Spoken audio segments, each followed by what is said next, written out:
अच्छा लगा मोदी जी की श्रद्धा को देखकर कि वो इस मुश्किल वक्त में भी थोड़ा समय निकालकर जवानों से मिलने नीमू लद्दाख गए। बहुत लोगों का कहना है कि मोदी ऐसे पहले पीएम हैं, तो उनके लिए हम साफ कर दें कि नहीं, ये सच नहीं है। हमारे कई पीएम्स लद्दाख जैसे ऊंचे इलाकों में अपने जवानों की हौसला अफजाई करने कई बार गए हैं।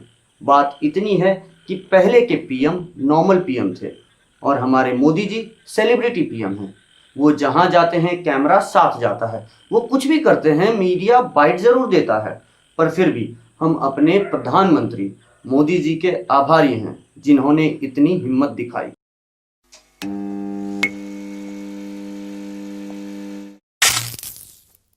नजरिया एक जरिया के इस सेगमेंट में हम आज इंडिया चाइना के बीच हुए डी एस्केलेशन पर थोड़ी बात करेंगे और फिर आपको ऐसे जगह से रूबरू कराएंगे जो कि हमारे बॉर्डर्स में से सबसे कमज़ोर है और स्ट्रेटेजिकल मायनों में हमारी कमज़ोरी भी है। तो कुछ दिनों पहले ये न्यूज़ आई कि चाइना और इंडिया के बीच डी एस्केलेशन का रोड मैप तैयार हो गया है। कई न्यूज़ चैनल्स ने आपको ये बताया कि चाइनीज सोल्जर्स 1 किलोमीटर पीछे जा चुकी है। तो फिर हम पूछेंगे कि चाचा ने कहा कि कोई हमारे ज़मीन में घुसा ही नहीं, तो क्या वो अपनी ज़मीन छोड़कर जा रहे हैं? और अगर इस बात को इग्नोर भी करे तो सच्चाई ये है कि सिर्फ चाइनीज़ नहीं, हमारे सोल्जर्स भी पीछे हटे हैं। दोनों देशों की सेनाएं पीछे हटी है। अगर चाइनीज़ हमारे ज़मीन में थे तो उनको पीछे हटना था, हमें नहीं। ऐसा तो हो नहीं सकता कि वहाँ की ज़मीन फैल गई और नया ज़मीन का टुकड़ा पैदा हुआ और उस ज़मीन को छोड़कर दोनों पार्टी पीछे हट रही है, जिसको कि नो पेट्रोलिंग जोन कहा जा रहा है। सच्चाई ये है कि चाइनीज़ हमारे ज़मीन में आए थे और वो पीछे हटे, साथ ही हम अपने ही ज़मीन से पीछे हटे और हमने अपनी ही ज़मीन पर पेट्रोलिंग करने का हक खोया है। उम्मीद की किरण बस इतनी दिख रही है कि हम बस पीछे हटे हैं। हमने अपने ज़मीन से अपना दावा नहीं छोड़ा है और हम चाइनीज़ से भी यही कह रहे हैं कि जो असल में एलएसी है उसकी मर्यादा रखें, अगर वो चाहते हैं कि हमारी दोस्ती बनी रहे। और ये डी एस्केलेशन सिर्फ गलवान में हुआ है, बाकी अभी भी पैंगोंग सो, डेप्सैंग और डेमचौक में चाइनीज़ आर्मी को पीछे हटना होगा और इसके लिए भी कोर कमांडर के बीच बातचीत चल रही है। पर यह मसला इतनी आसानी से नहीं सुलझेगा, इसमें अभी साल भर का समय लग सकता है। हमें धैर्यता रखनी चाहिए और अपर हैंड बनाए रखना होगा। अगर ऐसा नहीं हुआ तो हम सच में अपनी ज़मीन को खो बैठेंगे। हमें डोकलाम वाले फेस ऑफ से भी सीख लेनी चाहिए। डोकलाम के फेस ऑफ के बाद मीटिंग हुई और सब नॉर्मल हुआ, पर चाइनीज़ ने डोकलाम के आसपास कंस्ट्रक्शन वर्क नहीं रोका, जो कि फ्यूचर में भूटान और इंडिया की सॉवरेनिटी पर खतरा बन सकता है। तो इस डी एस्केलेशन में हमें ये ध्यान रखना होगा कि चाइना हमारे बॉर्डर के आसपास कोई इलीगल इंफ्रास्ट्रक्चर ना बनाए। साथ ही हमें अपने साइड चाइना के बराबरी में इंफ्रास्ट्रक्चर डेवलपमेंट कर कर तैयार रहना चाहिए। अब आते हैं एक अनोखे ज़मीन के टुकड़े की ओर। ये इलाका कहलाता है सिलीगुड़ी कॉरिडोर। इसे चिकन स्नैक भी कहते हैं। कई लोगों को ये चिकन स्नैक पता होगा, पर भारत में 2 चिकन स्नैक हैं, एक सिलीगुड़ी कॉरिडोर, दूसरा कश्मीर के पास अखनूर में। कश्मीर के पास अखनूर को भारत में चिकन स्नैक के नाम से जाना जाता है और पाकिस्तान में अखनूर डैगर के नाम से जाना जाता है, यानी अखनूर खंजर। अब ऐसा क्यों है? तो अखनूर से होके एकमात्र रोड जाती है जो बाकी देश से कश्मीर को जोड़ती है।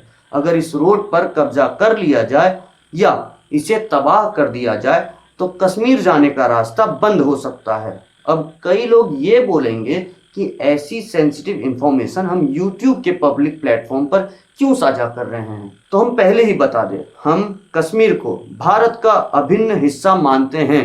और रही बात ये स्ट्रेटेजिक पॉइंट की, तो ये सिर्फ हमें नहीं, पाकिस्तान को भी पता है, इसीलिए तो इसे अखनूर डैगर कहते हैं। और आप ये भी देखेंगे कि ज़्यादातर आतंकी हमले अखनूर में होते हैं। यही नहीं, 1965 में पाकिस्तान के द्वारा ऑपरेशन ग्रैंड स्लैम में इसी रोड पर कब्जा करने का प्लान था। अगर आप इस ऑपरेशन के बारे में नहीं जानते तो ज़रूर पढ़ें, बड़ी ही इंटरेस्टिंग कहानी है। तो हमारी इंटेलिजेंस और आर्मी और मीडिया इस पॉइंट को लेकर चौकन्ने रहती है, पर आज हम सिलीगुड़ी कॉरिडोर पर बात करेंगे और आपको ये भी बताएंगे कि इस पर बात करना क्यों ज़रूरी है। तो ये रहा सिलीगुड़ी कॉरिडोर। इसकी लंबाई 50 से 60 किलोमीटर है और चौड़ाई 22 से 23 किलोमीटर। ये इतना ही चौड़ा है कि एक मैराथन रनर एक बार में एक अंत से दूसरे अंत तक पहुंच सकता है। इसके नॉर्थ में नेपाल से बॉर्डर लगते हैं और साउथ में बांग्लादेश से, और यही एकमात्र रास्ता है जो कि भारत को नॉर्थ ईस्ट से जोड़ कर रखता है। ये इलाका इतना पतला है कि इस पर कभी भी आसानी से हमला किया जा सकता है और भारत का नॉर्थ ईस्ट से संपर्क तोड़ा जा सकता है। ये एक तरीके से चोक पॉइंट भी साबित हो सकता है और शायद इसलिए इसे चिकन स्नैक कहते हैं। ऐसा नहीं है कि ये बात हमारे सरकार, इंटेलिजेंस डिपार्टमेंट या आर्मी को नहीं पता, पर लोगों को इस इलाके की अहमियत नहीं पता और इस इलाके की बात इसलिए कर रहे हैं क्योंकि पिछले कुछ सालों में जियोपॉलिटिक्स में इतनी उठापटक हो रही है कि हमें इस इलाके को लेकर चौकन्ना रहना होगा। अब समझिए, मोदी के पीएम बनते ही ये माना जा रहा था कि हमारे संबंध बांग्लादेश से खराब हो सकते हैं, लेकिन ऐसा हुआ नहीं। पर इस बीते कुछ महीनों में इस संबंध में थोड़ी खटास आनी शुरू हो गई थी। बांग्लादेश मुस्लिम मेजोरिटी कंट्री है और जब हम सीएए एनआरसी की बात कर रहे थे तब से बांग्लादेश में भारत को लेकर थोड़ी खटपट चल रही थी। वहीं नेपाल और भारत के रिश्ते कुछ महीनों से बद से बदतर होते जा रहे हैं। नॉर्थ ईस्ट के नागालैंड में अलग ही टेंशन चलता रहता है। अरुणाचल को चाइना अपना हिस्सा बताता है, इसीलिए हमें चाहिए कि हम इस इलाके को ज़्यादा महत्व दें और अपने पड़ोसी नेपाल और बांग्लादेश से दोस्ती बनाए रखें। अब मेरे नज़रिए से जब से चाइना से कोरोना वायरस निकला है, चाइना की इज्जत पूरी दुनिया में नीलाम होने लगी और वही चाइना अपने एक्सपेंशनिस्ट बर्ताव को और बढ़ावा दे रहा है। हाल में ही हुए बॉर्डर डिस्प्यूट्स ने भारत का भी चाइना से जी खट्टा कर दिया है। बात इतनी हद तक बढ़ गई कि अब हम चाइना के वीगर मुस्लिम पर हो रहे अत्याचार पर आवाज़ उठा रहे हैं, हांगकांग में हो रहे एंटी चाइना प्रोटेस्ट का सपोर्ट कर रहे हैं और फ्री तिब्बत पर भी विचार कर रहे हैं। अगर इनमें से किसी भी साइड से चाइना को दिक्कत हुई तो शायद चाइना भी हमें परेशान कर सकता है और कर भी रहा है बॉर्डर डिस्प्यूट्स के जरिए।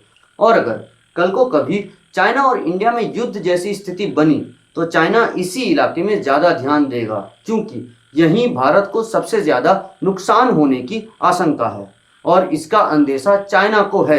इसीलिए चाइना नेपाल और बांग्लादेश से इतनी दोस्ती बढ़ा रहा है। वो डर रहा है कि कहीं वो वैश्विक स्तर पर अकेला ना पड़ जाए, इसीलिए वो छोटे देशों को अपना नया दोस्त बना रहा है। पर नेपाल से दोस्ती और बांग्लादेश से रिश्ते से इस इलाके की महत्वता बढ़ जाती है। हम मानते हैं कि सरकार, इंटेलिजेंस डिपार्टमेंट और आर्मी इस इलाके पर तगड़ी नज़र रखती है, पर इस एरिया को लेकर हम सिर्फ डिफेंसिव रहे तो बात नहीं बनेगी। इस इलाके में हमें एग्रेसिव रहना होगा ताकि कोई हमारे इस कमज़ोरी का फ़ायदा ना उठा ले। तो आज के लिए बस इतना ही। अगली बार हम बात करेंगे विकास दुबे के एनकाउंटर पर। वीडियो पसंद आया तो सब्सक्राइब करें, कोई सजेशन या डिमांड हो तो कमेंट करें। हमें सपोर्ट करने के लिए वीडियो लाइक करें और लोगों तक ये जानकारी पहुंचाने के लिए शेयर करें। जी धन्यवाद।